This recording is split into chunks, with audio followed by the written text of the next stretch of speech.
অসুস্থ হলে সূরা ফালাক ও নাস কিভাবে পড়লে সাথে সাথে ফলাফল পাবেন?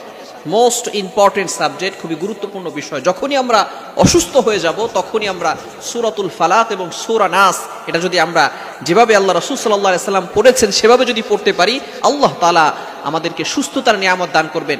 আপনি আমল করেই বুঝতে পারবেন এবং ফলাফল আপনি নিজ চোখে দেখতে পারবেন। আবু দাউদ শরীফের 3902 নম্বর হাদিস আল্লাহ রাসূল সাল্লাল্লাহু আলাইহি ওয়াসাল্লাম আমাদেরকে জানিয়ে দিয়েছেন। মনে রাখবেন, কোরআনের পাওয়ার হচ্ছে সবচেয়ে বেশি। আল্লাহ পাক রব্বুল আলামিন পবিত্র কোরআনুল কারীমের ভিতরে নিজেই ঘোষণা করে দিয়েছেন। আপনি পবিত্র কোরআনুল কারীম খুলুন, 15 নম্বর পারা 9 নম্বর পৃষ্ঠার 2 নম্বর লাইন, সূরা বনী ইসরাঈলের 82 নম্বর আয়াতে আল্লাহ তাআলা বলেন, ওয়া নুনাজ্জিলু মিনাল কোরআনি মা হুয়া শিফাউ ওয়া রাহমাতুল লিল মুমিনিন। আমি আল্লাহ তাআলা মুমিনদের উপরে এই কোরআনটা রহমত স্বরূপ, শেফা স্বরূপ নাজিল করেছি। বলেন সুবহানাল্লাহ। আপনি অসুস্থ হয়েছেন, আপনি কোরআনের উপরে বিশ্বাস রাখেন এবং কোরআনের সূরাতুল ফালাক এবং সূরাতুন নাস কিভাবে পড়বেন? আবু দাউদ শরীফের 3902 নম্বর হাদিসের ভিতরে আম্মা জান আয়েশা রাদিয়াল্লাহু তাআলা আনহা বলেন, আল্লাহ রাসূল সাল্লাল্লাহু আলাইহি ওয়াসাল্লাম যদি কখনো অসুস্থ হয়ে যেতেন, কোথাও যদি ব্যথা অনুভব করতেন, তাহলে তিনি সাথে সাথে সূরাতুল ফালাক এবং সূরা নাস আউযুবিল্লাহ বিসমিল্লাহ সহকারে পড়ে এই সূরা ফালাক সূরা নাস পড়ে তিনি হাতের তালুতে ফু দিয়ে যেখানে ব্যথা অনুভব করতেন সেখানে তিনি মালিশ করে দিতেন। সাথে সাথে আল্লাহ পাক রব্বুল আলামিন আল্লাহ রাসূল সাল্লাল্লাহু আলাইহি ওয়াসাল্লামকে সুস্থতার নিয়ামত দান করতেন। সুবহানাল্লাহ। Can you imagine that? আপনি কল্পনা করতে পারছেন?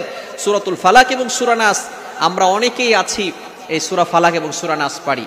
যে সূরা ফালাক এবং সূরা নাস পারে না এমন লোক অনেক কম আছে, ঠিক কি না?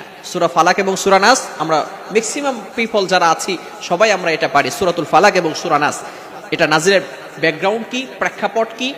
আল্লাহ রাসূল সাল্লাল্লাহু আলাইহি ওয়াসাল্লামকে একবার এক ইহুদি মহিলা তাবিজ করেছিল। রাসূল সাল্লাল্লাহু আলাইহি সাল্লামের চুল মোবারক নিয়ে, চিরুনি থেকে চুল মোবারক নিয়ে সেখানে তাবিজ করেছিল, 11টা গিরা দিয়েছিল।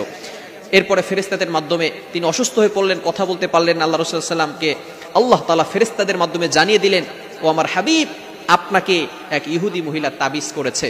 আল্লাহ পাক রব্বুল আলামিন সাথে সাথে 2টা সূরা নাজিল করলেন। এই 2টা সূরার ভিতরে 11টি আয়াত ছিল। জিবরাইল আলাইহিস সালাম বলেন, ইয়া রাসূলুল্লাহ, ইয়া হাবিবাল্লাহ, আপনি এই 11টি আয়াত আপনি পড়ে 11 বার ফু দিবেন, সাথে সাথে এই গিরাগুলো খুলে যাবে আর আপনি সুস্থ হয়ে যাবেন। আল্লাহ রাসূল সাল্লাল্লাহু আলাইহি ওয়াসাল্লাম সেম কাজ করলেন। তিনি 11টি আয়াত পড়ে পড়ে ফু দিলেন, 11টি গিরা খুলে গেল, আল্লাহ রাসূল সাল্লাল্লাহু আলাইহি ওয়াসাল্লাম সম্পূর্ণ সুস্থ হয়ে গেলেন। আর সেই 2টি সূরাই হচ্ছে সূরাতুল ফালাক, সূরাতুন নাস। এজন্য যখনই আমরা অসুস্থ হয়ে যাব তখনই আমরা সূরাতুল ফালাক এবং সূরা নাসে আমল করব। আম্মা জান আয়েশা রাদিয়াল্লাহু তাআলা আনহা বলেন, আল্লাহ রাসূল সাল্লাল্লাহু আলাইহি সাল্লাম যদি কখনো অসুস্থ হয়ে পড়তেন, কখনো যদি তিনি কোথাও ব্যথা অনুভব করতেন, তাহলে আমি নিজে, আয়েশা রাদিয়াল্লাহু তাআলা আনহা বলছেন, আমি নিজে সূরাতুল ফালাক এবং সূরাতুন নাস পড়ে হাতের তালুতে ফু দিয়ে আল্লাহ রাসূল সাল্লাল্লাহু আলাইহি সাল্লামের শরীরে মালিশ করে দিতাম। বলেন সুবহানাল্লাহ। এজন্য সূরাতুল ফালাক এবং সূরা নাস বড় পাওয়ারফুল সূরা এবং এগুলো পড়লে হিংসুকদের হিংসামি থেকে আল্লাহ তাআলা আপনাকে হেফাজত করবে, জিনদের দুশমনি থেকে, মানুষদের দুশমনি থেকে আল্লাহ তাআলা আপনাকে হেফাজত করবে।